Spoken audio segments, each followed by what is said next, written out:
আছি এবং দেশের এই পরিস্থিতিতে আপনাদের আন্তরিক সহযোগিতা কামনা করছি। ধর্ম মন্ত্রণালয়ের দায়িত্বপ্রাপ্ত উপদেষ্টা হিসেবে আমাদের কাছে বিভিন্ন জায়গা থেকে অভিযোগ আসছে, ইনফরমেশনস আসছে, ধর্মীয় সংখ্যালঘুর বাড়িঘর, তাদের জানমাল, উপাসনালয়ে এক শ্রেণীর দুর্বৃত্ত হামলা চালাচ্ছে, এরকম অভিযোগ আমাদের কাছে আসছে। আমরা দৃঢ়তার সাথে বলতে চাই, এটা সরকারকে অস্থিতিশীল করার একটা পায়তারা এবং এক শ্রেণীর দুর্বৃত্ত ধর্মীয় সম্প্রীতি সৌহার্দ্যকে বিনষ্ট করার প্রয়াস চালাচ্ছে। এর সাথে আবার গুজবও যুক্ত হয়েছে এবং আমরা মনে করি এই ধর্মীয় সংখ্যালঘুর বাড়ি ঘর সম্পত্তি, তাদের উপাসনালয়ে হামলা করা এটা গর্হিত, অন্যায় এবং এটা নৈরাজ্য সৃষ্টির এটা ষড়যন্ত্র। এবং প্রায় এক মাস যাবৎ দেশের গুরুত্বপূর্ণ উপাসনালয়, সংখ্যালঘুদের উপাসনালয়গুলো মাদ্রাসার ছাত্র এবং সাধারণ ছাত্র শিক্ষকরা রাত জেগে পাহারা দিচ্ছে এবং পরিস্থিতি স্বাভাবিক না হওয়া পর্যন্ত এই প্রহরা তারা অব্যাহত রাখবেন। যারা এই দুর্বৃত্ত পরায়ণায় লিপ্ত, সাম্প্রদায়িক সম্প্রীতি বিনষ্ট করার অপচেষ্টা যারা চালাচ্ছে, যারা সংখ্যালঘু নৃগোষ্ঠীর উপর হামলা চালাচ্ছে,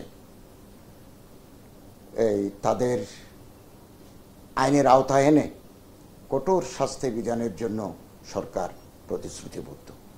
আমরা সংখ্যালঘু ভাইদেরকে আশ্বস্ত করতে চাই, বর্তমান সরকার তাদের পাশে আছে এবং দেশের কোথাও যদি কোনো সংখ্যালঘুর বাড়ি ঘর সম্পত্তি অথবা উপাসনালয় আক্রান্ত হয়, আমাদেরকে এটা ইনফর্ম করলে, আমাদের মন্ত্রণালয়কে ইনফর্ম করলে অথবা স্থানীয় ল এনফোর্সিং এজেন্সিস যারা আছে, আইন প্রয়োগকারী সংস্থার কাছে ইনফর্ম করলে আমরা তাৎক্ষণিক সাহায্যের জন্য আমরা এগিয়ে যাব।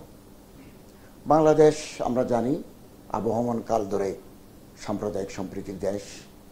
এখানে নানা জাতিগোষ্ঠী ধর্মচর্চা, ধর্ম অনুশীলন, ধর্ম পালন, ধর্ম প্রচার করতে এখানে কোনো বাধা নেই এবং এই যে ঐতিহ্য আমাদেরকে ধরে রাখতে হবে। সাথে সাথে একথাও আমাদের মনে রাখতে হবে যে এরকম একটা নৈরাজ্যকর পরিস্থিতি সৃষ্টির জন্য কোনো বিশেষ পক্ষ অ্যাক্টিভ আছে কিনা এটাও আমাদের খতিয়ে দেখতে হবে, যাতে একটা অস্থিতিশীল পরিস্থিতি তৈরি হয়। আমরা যে কোনো মূল্যে ধর্মীয় সম্প্রীতি এবং সৌহার্দ্য আমরা বজায় রাখতে চাই এবং ধর্ম মন্ত্রণালয় এক্ষেত্রে জনগণকে সাথে নিয়ে, আস্থায় নিয়ে সংখ্যালঘুদের পাশে দাঁড়াবে। তাদের ব্যবসা বাণিজ্য, তাদের জানমাল, তাদের উপাসনালয় যাতে সুসংরক্ষিত থাকে এ ব্যাপারে আমরা অত্যন্ত সচেষ্ট। এই অবস্থা যদি চলতে থাকে তাহলে বহির্বিশ্বে বাংলাদেশের ভাবমূর্তি বিনষ্ট হওয়ার সমূহ আশঙ্কা রয়েছে এবং আমি ইনশাল্লাহ আগামীকাল মন্ত্রণালয়ে দায়িত্ব নেব। দায়িত্ব নিয়েই আমার প্রথম কাজ হবে ঢাকা শহরে প্রথমত, এরপরে মফস্বলে যেখানে যেখানে ধর্মীয় উপাসনালয় আক্রান্ত হয়েছে অথবা বাড়িঘর ক্ষতিগ্রস্ত হয়েছে আমরা এগুলো দেখব এবং আমি স্বরাষ্ট্র মন্ত্রণালয়ের সাথে ক্লোজ মনিটরিং করে এটার আগামী দিনে যাতে এরকম অকারেন্স আর না ঘটে, পুনরাবৃত্তি না ঘটে, এ ব্যাপারে ব্যবস্থা নেব। এবং মাননীয় প্রধান উপদেষ্টাও আমাদেরকে সেই নির্দেশনা দিয়েছেন।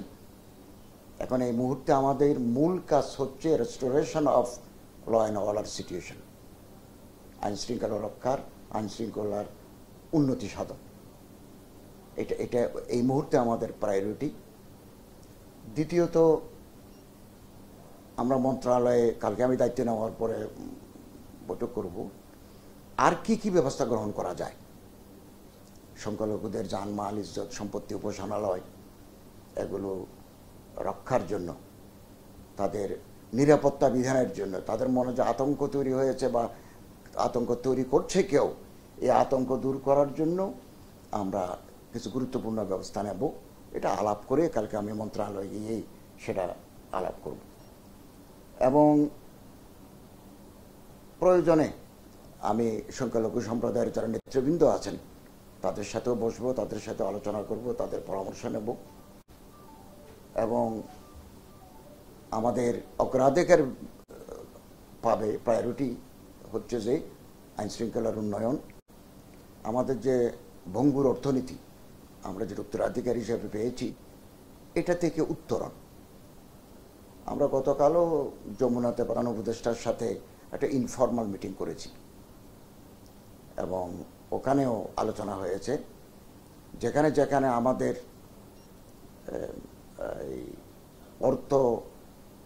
আমাদের যে অর্থনৈতিক দুরবস্থা এগুলো কিভাবে দ্রুততার সাথে আমরা রিকভারি করতে পারি এ ব্যাপারে আমরা বৈঠক করব এবং মাননীয় প্রধান উপদেষ্টা আজকে তো পীরগঞ্জ গেছেন ওই শহীদের জিয়ারতের জন্য, হয়তো তিনি কালকে আমাদের পরিষদ নিয়ে বসবেন, আমরা সেখানেও বিস্তারিত আলোচনা করব। তো পরিশেষে আপনাদেরকে ধন্যবাদ জানাচ্ছি এবং আমরা দৃঢ়তার সাথে একথা বলতে চাই, এই কেউ যাতে সংখ্যালঘুদের উস্কিয়ে দিয়ে অথবা মাঠে নামিয়ে জল গোলা করার, পানি গোলা করার পায়তারা করবে, এগুলো আমাদেরকে অত্যন্ত সচেতন থাকতে হবে এবং আমরা তাদেরকে আশ্বস্ত করতে চাই আমরা তাদের পাশে আছি। ধন্যবাদ, এটাই আমার।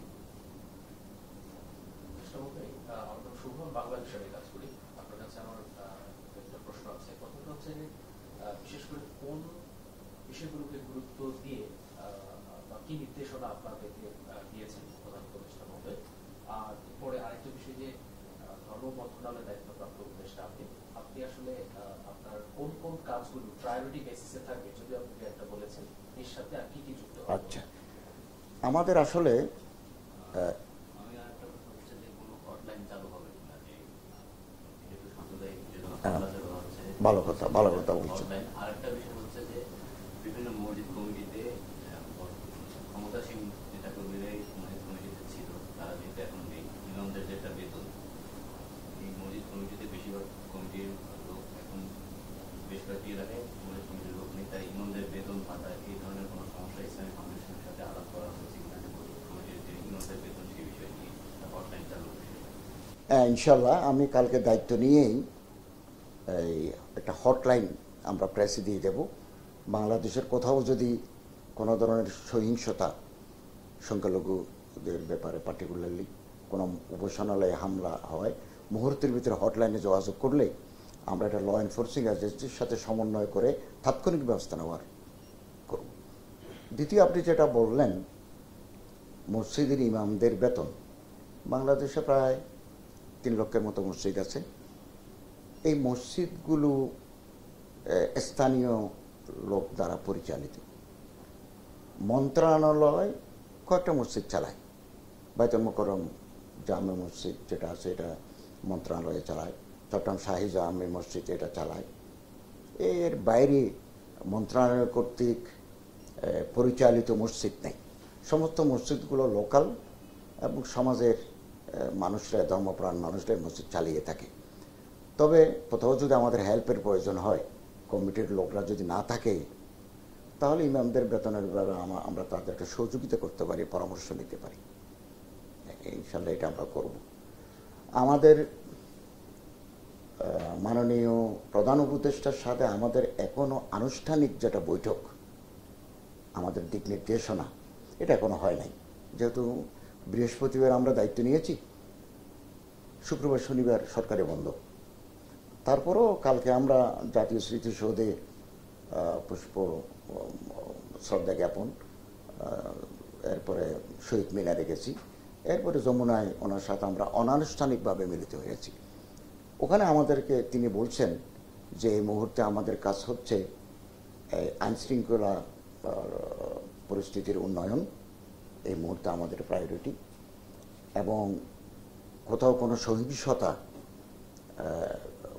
যাতে না ঘটে এই ব্যাপারে আমাদেরকে একটু সচেতন থাকতে হবে।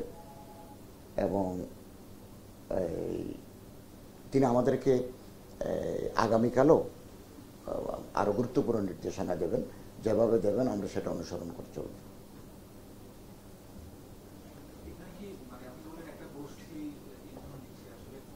সমাজের ভিতরে আপনারা জানেন একটা শ্রেণী থাকে, দুর্বৃত্তদের একটা গ্রুপ থাকে, পলিটিক্যাল গ্রুপ থাকে, নানা মতলবের মানুষ থাকে, তারা একটা কিওস অ্যান্ড কনফিউশন তৈরি করতে চায়।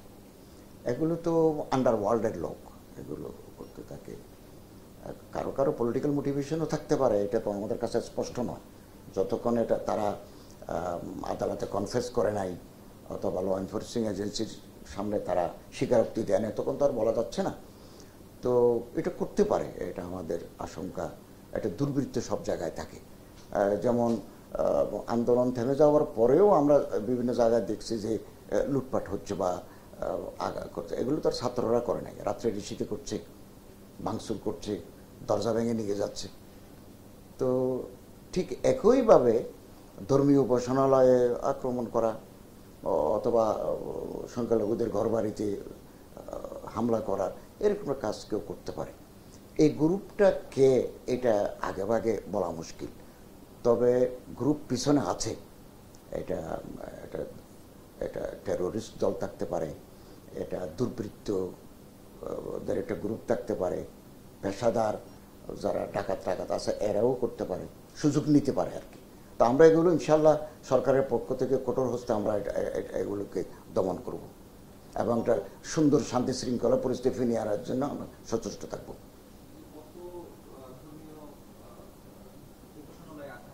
না, এটা এই ইনফরমেশন আমাদের কাছে নাই। আমি এখনো মন্ত্রণালয়ে যাই নাই।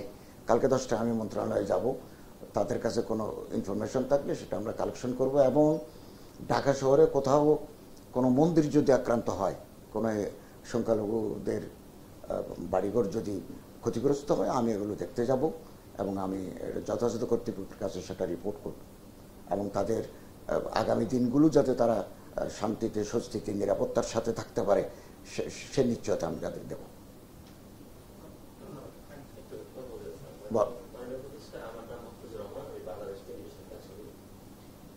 সামাজিক যোগাযোগ মাধ্যমে কিছুদিন যাবত একটা বিষয় বেশ আসছে, বিশেষ করে সংস্কারের পরপরই সংস্কার যখন সরকার গঠন করেছে, তখন মানুষ ধর্মমন্ত্রণালয়ের সর্ববৃহৎ যে প্রোগ্রাম আমার কাছে মনে হয় যে হজ এবং উমরা, তো মানুষ একটা দাবি করছিল ওখানে, আমি খেয়াল করেছি যে হজ এবং উমরা এই প্যাকেজটা অনেক নিচে করা যায়, মানে মানুষের দাবি যে অনেক কম খরচে দেখি করার কোন পরিকল্পনা আপনাদের আছে কি? আমি, আপনি খুব সুন্দর প্রশ্ন করেছেন, ধন্যবাদ। এটা আমার পরিকল্পনার ভিতরে আছে। আমি একটু দেখতে চাই কেন বাংলাদেশ থেকে হজে গেলে এত একটা বিরাট কনসিডারেবল অ্যামাউন্ট লাগে, এবং একটা সিন্ডিকেট আছে আমরা আগে শুনেছি। আমি একটু দেখতে চাই সিন্ডিকেটে কারা এই পবিত্র ইবাদতকে নিয়ে সিন্ডিকেট করে একেবারে এক্সরবিটেন্ট প্রাইস দিয়ে প্লেনের টিকিটগুলো বিক্রি করে, অথচ অন্যান্য দেশে আরও কম খরচে হজ করা যায়। আমি কালকে দায়িত্ব নেব, আমি আরও ফাইলপত্র দেখব কি ব্যাপার। কোনো অন্যায় সিন্ডিকেট যদি থাকে আমরা এটা ভেঙে দেওয়ার জন্য সচেষ্ট হব এবং এর সাথে যারা যুক্ত তাদেরকে আমরা আইনের আওতায় আনব।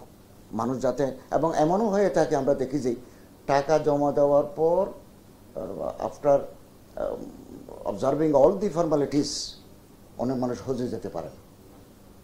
কি এখানে কি হলো আমরা এটা দেখতে চাই এবং এটাকে আমরা অত্যন্ত সহজতর করতে চাই যাতে মানুষ ওমরা হজ ইজিলি করতে পারে কম খরচে। এখানে যদি মাঝখানে মধ্যস্বত্বভোগী থাকে অথবা কোনো শক্তিশালী সিন্ডিকেট থাকে, এটাও আমরা নজরে আনব এবং আমরা কোনো ধরনের অন্যায়ের কাছে আমরা মাথা নত করব না। আপনার এই প্রশ্নটা অত্যন্ত প্রাসঙ্গিক এবং আমি আপনাকে ধন্যবাদ জানাই। প্রতিষ্ঠানকে আরেকটা বিষয় আমি জানতে চাই, বাংলাদেশটা একটা ধর্মীয় একটা সেন্সিটিভ কান্ট্রি। অনেক সময় আমরা দেখি যে সোশ্যাল মিডিয়ায় বিশেষ করে ধর্মীয় উস্কানিমূলক পোস্ট হয় এবং সেটার উপর কেন্দ্র করেই এক গ্রামের সাথে আরেক গ্রাম বা এক গোষ্ঠীর সাথে আরেক গোষ্ঠী কিন্তু দ্বন্দ্ব করা লেগেই থাকে। সেক্ষেত্রে আসলে এই ধরনের এই ধর্মীয় উস্কানিমূলক যে বিষয়গুলো সেগুলোকে নিয়ন্ত্রণের ক্ষেত্রে আপনাদের একজন সমন্বয় কর্মকর্তা আইসিটি ডিভিশনের দায়িত্ব দিয়েছেন, আসলে সেই মন্ত্রণালয়ের সাথে আপনার সমন্বয় থাকে? হ্যাঁ, ধন্যবাদ আপনাকে, খুব প্রাসঙ্গিক প্রশ্ন। আমাদের কলিগ যে টেলিযোগাযোগ এবং তথ্য প্রযুক্তি মন্ত্রণালয়ের দায়িত্বে আছেন, আমরা ওনাদের সাথে সমন্বয় করব, আলোচনা করব। এটা হচ্ছে যে ফেসবুকের যে কার্যক্রম, যে কেউ যদুমধু একটা নাম দিয়ে একটা আইডি খুলে আমার বিরুদ্ধে, আপনার বিরুদ্ধে, যে কোনো সম্মানিত মানুষের বিরুদ্ধে বিষোদ্গার করে, এগুলো আবার ফেসবুক কর্তৃপক্ষ এই তথ্য সরকারকে দেয় না, অতীতে দেয় নাই, খুব কম দিছে। তারা যদি অন্ততপক্ষে এই কাজটুকু করতেন যে ন্যাশনাল আইডির ভিত্তিতেই আইডি খোলা যাবে, তাহলে তাকে ধরা যেত। এখন নীলপরি, লাল শালু, তারপরে মনে করেন লাল গোলাপ, এরকম নাম দিয়ে উস্কানিতে তাকে তো ধরা মুশকিল। তারপরেও আমরা মন্ত্রণালয়ের সাথে, তথ্য প্রযুক্তি মন্ত্রণালয়ের সাথে আলাপ করে, ফেসবুক কর্তৃপক্ষকেও সাথে আলাপ করে, এটা যদি আমরা একটা নিয়ন্ত্রণে আনতে পারি, তাহলে যে উস্কানিতে এক দল আরেক দলের বিরুদ্ধে, এক সম্প্রদায় আরেক সম্প্রদায়ের বিরুদ্ধে, এতে ধর্মীয় হানাহানি তৈরি হয়, এটা পারস্পরিক ভুল বুঝাবুঝি তৈরি হয়। তো এটা যাতে বন্ধ করা যায়, আমরা এটা নিয়েও আলাপ করব। এবং এটা অত্যন্ত গুরুত্বপূর্ণ, এটা শান্তিপূর্ণ সহাবস্থানের জন্য একটা অপরিহার্য সত্য, কারণ মুহূর্তের মধ্যে এটা ভাইরাল হয়ে যায়। আমরা চেষ্টা করবো। ধন্যবাদ আপনাদের সবাইকে।